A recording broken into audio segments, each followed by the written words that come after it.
Assalamualaikum warahmatullahi wabarakatuh.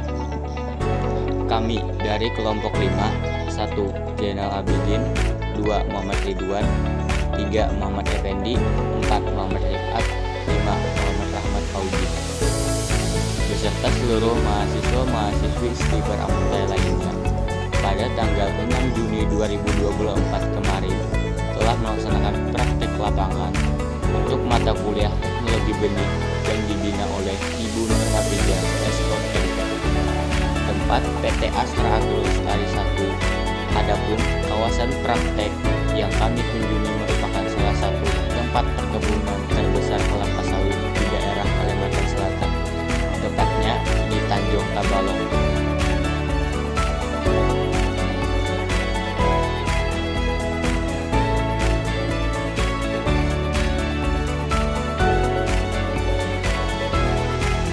Kawasan PT Astra Agrolestari 1 ini berfokus pada kegiatan produksi kelapa sawit dari mulai pembibitan sampai pemeliharaan pasca panen dan panen sebelum nantinya dipasok serta didistribusikan untuk olahan kelapa sawit. Menurut narasumber, ada sekitar 1.000 bibit per satu petak tanaman kelapa sawit yang sedang berlangsung. Pada proses planting yang kami datangi dengan 4 jenis produk turunan dari PT Astra Agrolestari, yakni Nirmala, Sejahtera, Lestari, dan Simangulan.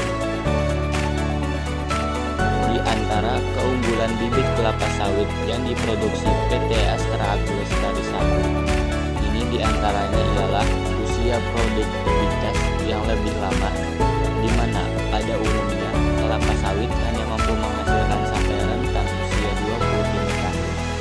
Maka bibit-bibit dari PT Astra Agrolestari 1 ini mampu berproduktivitas hingga usia 30 tahun. Pada proses pre-nursery yang dimulai sejak penanaman biji ini, penting untuk mengetahui dan menganalisis bentuk kecambah antara planula bagian yang akan tumbuh ke atas sebagai batang, dengan radikula batang yang akan tumbuh ke bawah sebagai akar. Pada saat pertama kali kemunculan agar tidak keliru meletakkan batang dan berpotensi mengabnormalkan pertumbuhan kelapa sawit, bagian planula biasanya agak pendek dan lebar, sementara biji radikula agak panjang dan rapi. Ilustrasi kecambahnya sebagai berikut.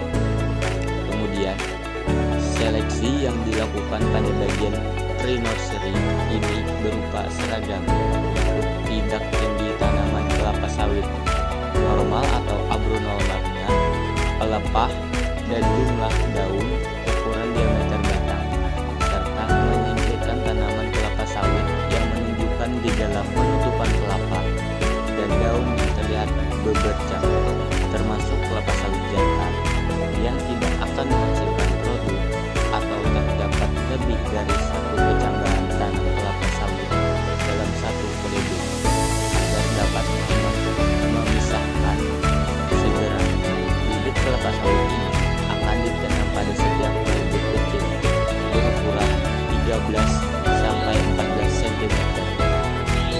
Ukuran ini bertujuan untuk memudahkan perawatan dan efektivitas seleksi pada kapasitas kecil, namun volume yang banyak. Adapun campuran media tanam untuk bibit kelapa sawit menggunakan lapisan tanaman topsoil atau lapisan teratas dengan campuran pasir dan pupuk rock fosfat atau RT masing-masing dengan pertumbuhan 10%. Sementara pupuk urea diaplikasikan untuk merangsang pertumbuhan berdasarkan rekomendasi ahli, biasanya pada takaran 1 gram per liter air 1 kali dalam 1 minggu. Dan yang tidak kalah penting adalah pengetahuan mengenai hama dominan yang sering ditemukan dan menyerang bibit kelapa sawit pada bagian pre-nursery. Ini adalah semut, belalang,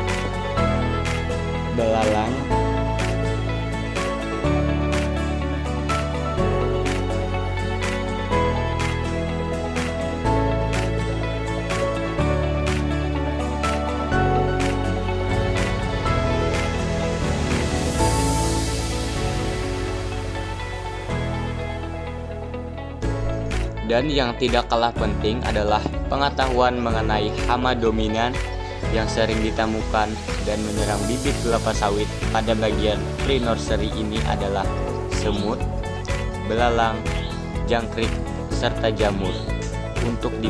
Untuk itu, dipasang jaringan yang melingkup area pembibitan untuk menghalau hama serangga. Pembibitan dan main nursery. Main nursery, bibit yang dikembangbiakkan setelah melewati tahap pembibitan awal hingga berusia 10-12 bulan dan siap ditanam di lahan terbuka. Pada bagian ini, tanaman kelapa sawit sudah melewati tahap seleksi pertama dari bagian pre-nursery. Dari sini, tanaman kelapa sawit akan dipilih kembali dari segi ketahanan dan pertumbuhannya. Jika tanaman terserang hama atau tumbuh secara agronormal atau kerdil, maka tanaman tidak akan diteruskan ke perkebunan untuk penanaman di lahan terbuka karena tidak ideal untuk produktivitasnya.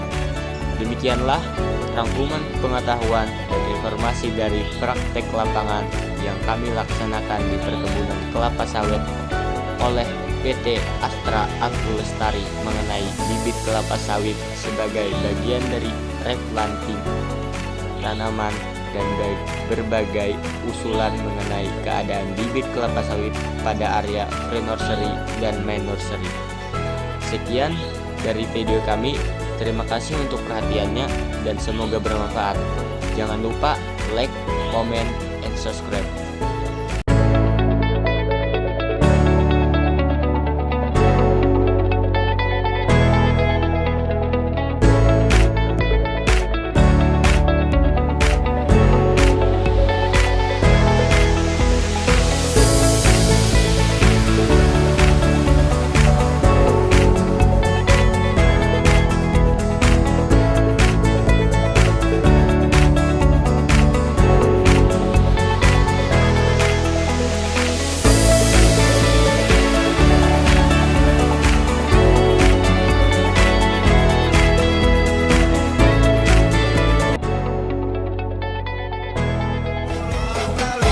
Moi,